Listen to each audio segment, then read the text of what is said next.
Warp activated. Fuel status marginal.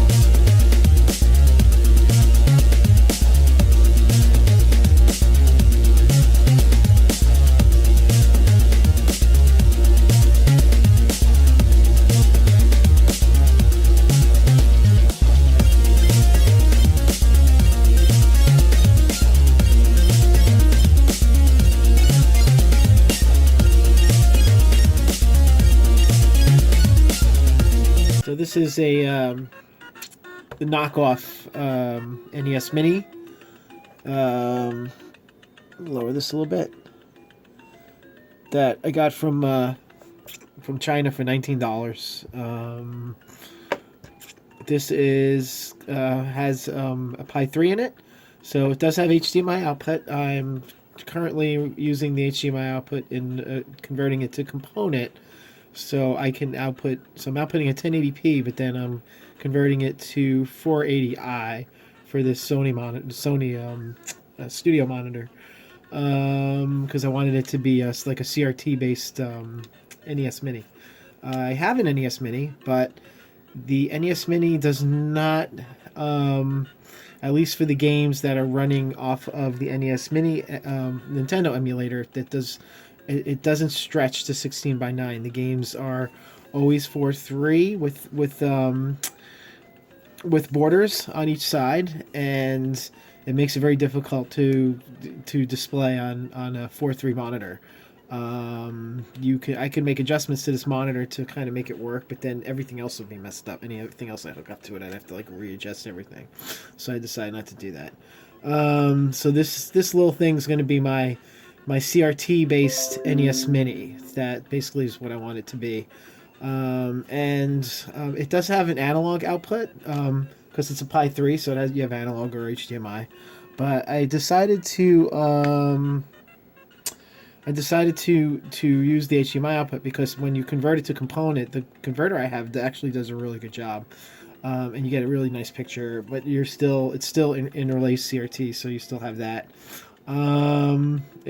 Anyway, this is a theme that they made that for NES Mini with the. I added the music. There's a Python script that you can use to do that.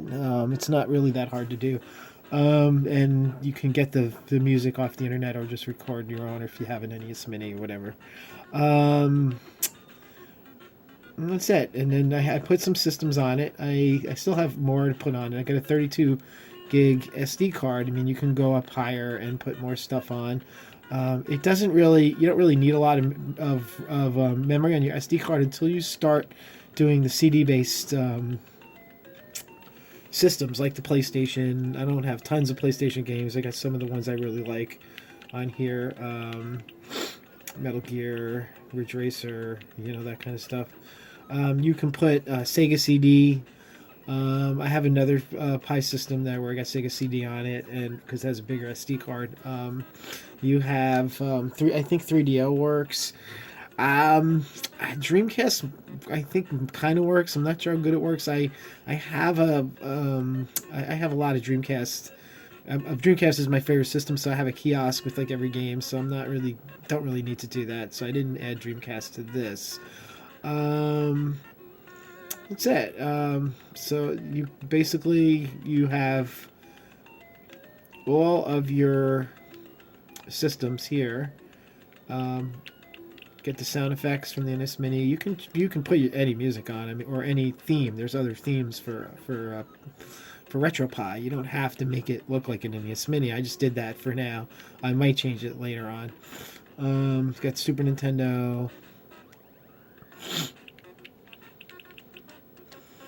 And there's Cody. So Cody works on here. If you're familiar with Cody, I'm not going to run it. But if you're familiar with Cody, that's where you watch all your movies and stuff. That's on here. PC Engine, games. Neo Geo, of course, which is probably has some of the better, games as far as, especially games that you run on a CRT. I mean, you can't beat it. It's you when you run these on the CRT, you know what that's where it's supposed to be running on. I don't care how good your flat screen is. Also, CRTs are better for gun games. I don't know if I can get gun games to work on this. I haven't looked into it, and I probably won't because there's just not enough of them that I'm really worried about it. But like for Dreamcast, you always run Dreamcast on a CRT because Dreamcast has a lot of gun games that are really good, like really great gun games. I mean, to run Dreamcast on a flat screen, you just lose a whole bunch of games that you can't play anymore. That's one of the things about Dreamcast. It's probably the best light game system. I mean, House of the Dead. I mean, come on. But Metal Slug on this is awesome. On this monitor, it's just amazing. I have this on the Switch, and it's definitely fun to play it on the Switch, especially with my daughter when we're traveling. But yeah, I'll always love to come back to the CRT. I mean, that's just what this game was made for. And of course, if you're thinking of this as an NES Mini alternative, you have to look at the NES Nintendo games. So there's a Nintendo emulator on here, along with all these other emulators. Everything works pretty good, except for ColecoVision is and MAME are a little weird where I have to do a little adjustment. Like once I go into ColecoVision, the game I have to use the keyboard, and I have one of these guys. You have to use this with Kodi too, whether I'm using Kodi and MAME and ColecoVision. I wind up having to pull this out for like escaping the game, or in ColecoVision you always have to press like a number, like what level you want on some of the games. So it's I'm kind of working. I want to work that out where I don't need this at least for everything except for Kodi. I understand needing it for Kodi maybe, but even then I think I should be able to figure out how to use the controller. And while you're in the, if you're not familiar with RetroPie, while you're in the RetroPie menu, you use your game controller. In this case, I put a Super Nintendo. I can put a Nintendo controller on this, but Super Nintendo is better because you have some PlayStation games, and this will run most of your PlayStation games. This will run, of course, your Super Nintendo games and your Genesis games. The NES controller only has like 2 buttons.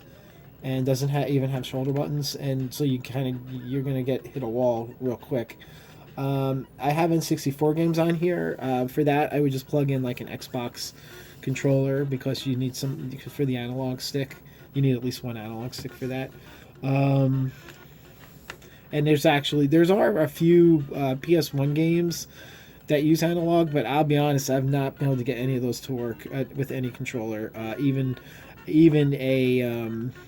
Even a PlayStation analog controller, with the USB port converter. I haven't been able to do that, unfortunately. It's more of my inexperience with the just not wanting to spend the time going through all the setups. There's definitely some kind of configuration that would probably make that work. The Sega Master System on here, Mega Drive. Let's see, where's the NES? There's the NES systems. Go to something more familiar. Let's see, go to Contra. We always like to make sure Contra works.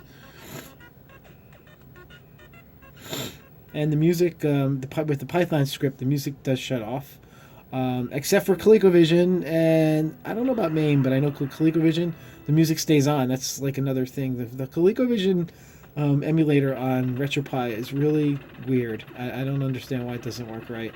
I don't know if it's still experimental, but not a big deal. But like I said, I would say like 90% of all the emulators work perfectly, or as well, perfectly might be an overstatement, but almost perfectly.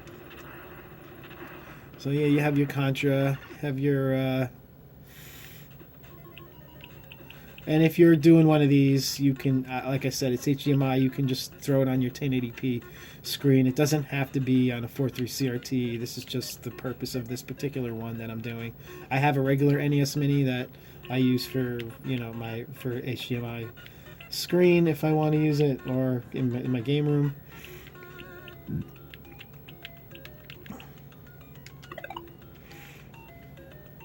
Just go into the games.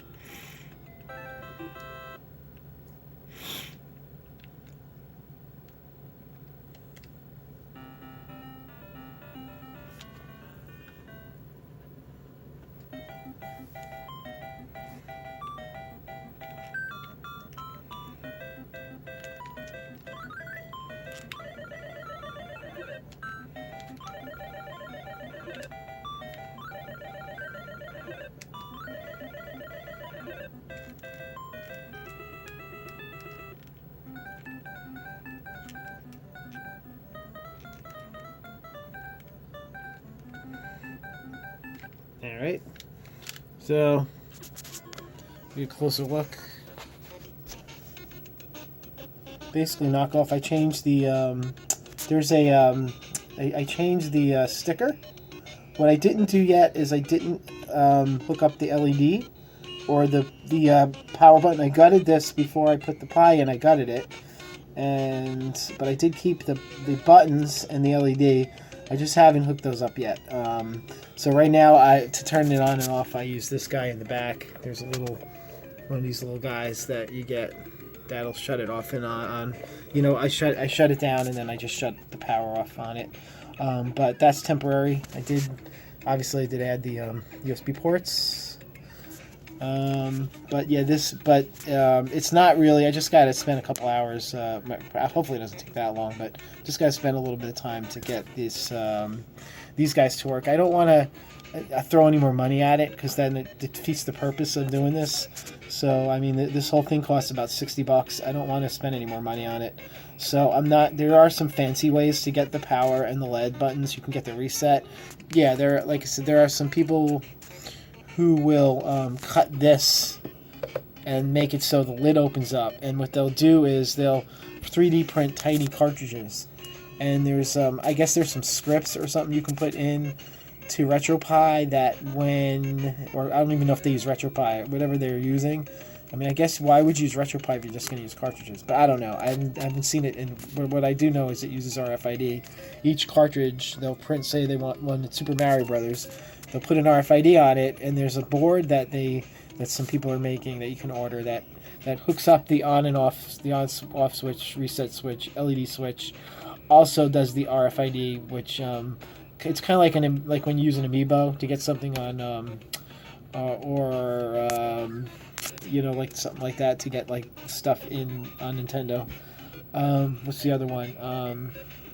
I know Disney had one. You know, like those amiibo characters, those RFID characters. Well, it's the same thing. You put it in, and then the software, it says, "Oh, I got to play Super Mario Brothers." It's still running on the ROM and the emulator, like you normally do. But instead of picking it off a menu of a whole bunch of them, it'll just run the cartridge you put in. It's kind of neat. It's very excessive. Something I'm not actually going to do. I might have somebody print me up some little 3D games though to kind of just put next to the system just for in my game room, just so it kind of just for aesthetics. But I'm not going to try to make them functional. I'm fine with these kind of menus that they have. That's it.